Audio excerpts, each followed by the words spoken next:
आपण सगळेजण महाशिवरात्री म्हणजे फक्त शिव-पार्वती विवाहाची रात्र म्हणूनच ओळखतो. पण कधी विचार केलाय का तुम्ही मित्रांनो? ही कथा फक्त दोन व्यक्तीच्या लग्नाची नाही. ही कथा आहे संपूर्ण ब्रह्मांड जागं होण्याची, महारात्रीच्या अंधारातून प्रकाशाकडे जाण्याची. या दिवसाशी संबंधित दुसऱ्याही कथा आपल्याला पुराणांमध्ये वाचायला मिळतात. अशीच एक कथा आज मी तुमच्यासोबत शेअर करणार आहे. कथेला सुरुवात करण्यापूर्वी व्हिडिओ जर आवडला तर व्हिडिओला लाईक करायचं आहे, कमेंटमध्ये जय भोलेनाथ लिहा आणि हो, चॅनलला सबस्क्राईब सुद्धा करायचं आहे, कारण तुम्ही केलेली छोटीशी मदत. खूप वर्षापूर्वीची गोष्ट आहे. तेव्हाची गोष्ट जेव्हा आकाशाला अजून रंग नव्हता, पृथ्वीला अजून आकार सुद्धा नव्हता आणि काळालाही घाई नव्हती. त्या अनंत शून्यात 3 शक्ती होत्या: ब्रह्मा, विष्णू आणि महेश. सृष्टी चालू होती. ब्रह्मा निर्माण करत होते, विष्णू सांभाळ करत होते आणि शंकर सगळ्यांवर शांतपणे लक्ष ठेवून होते.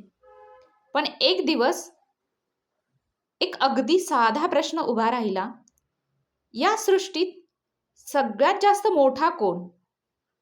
हा प्रश्न कुणा ऋषीने विचारला नव्हता, कुणा भक्तानेही विचारला नव्हता, पण हा प्रश्न देवांच्या मनातच तयार झाला.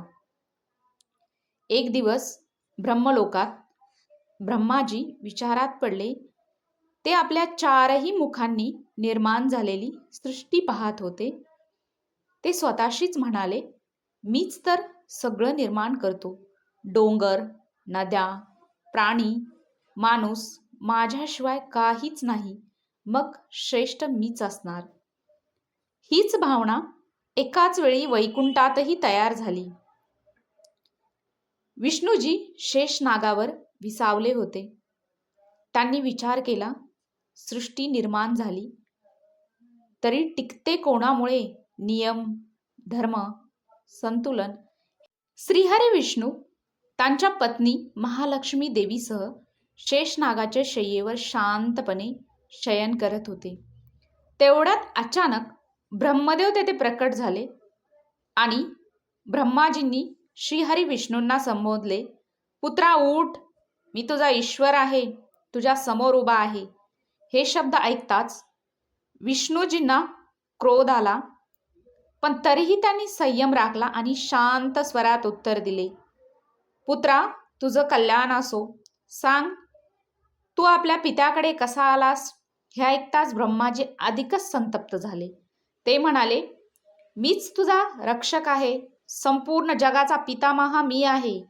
संपूर्ण सृष्टी माझ्यात वसते. तू माझ्या नाभी कमळातून जन्माला येऊन आज मला अशी भाषा बोलतोस? आणि इथेच ठिणगी पडली आणि संघर्षाची सुरुवात झाली.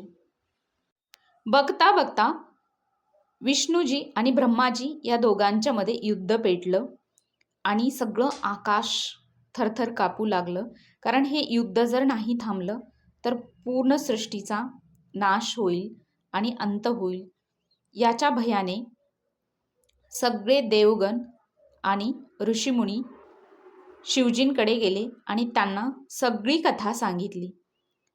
मग शिवजी, ब्रह्माजी आणि विष्णूजी या दोघांच्या मध्ये अग्निस्तंभाच्या रूपात प्रकट झाले. एक अग्निस्तंभ दोघांच्या मध्ये प्रकट झाला.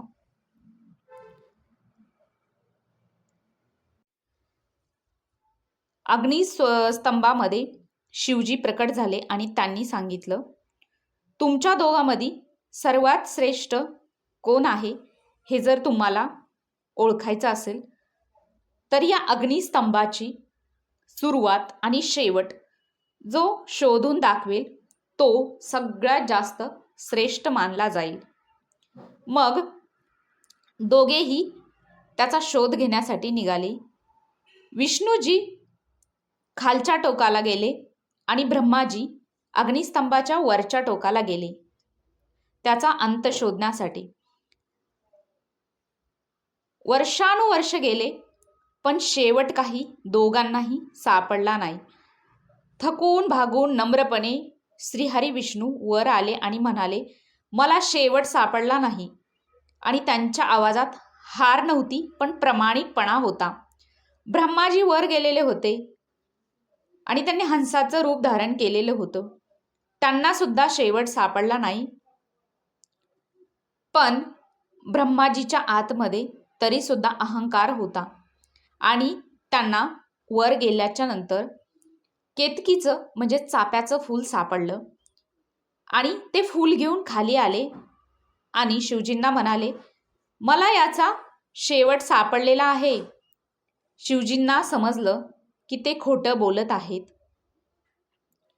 आणि त्यांनी केवड्याच्या फुलाला ब्रह्माजींनी सांगितलं की साक्ष दे. आणि चाफ्याच्या फुलाने म्हणजेच ज्याला आपण चाफा म्हणतो त्या फुलाने साक्ष दिली की ब्रह्माजींना अंत सापडलेला आहे. पण हे खरं नव्हतं, हे खोटं होतं. विष्णू, तू अपयश मान्य केलंस म्हणून तू पूज्य राहशील असं शिवजींनी सांगितलं.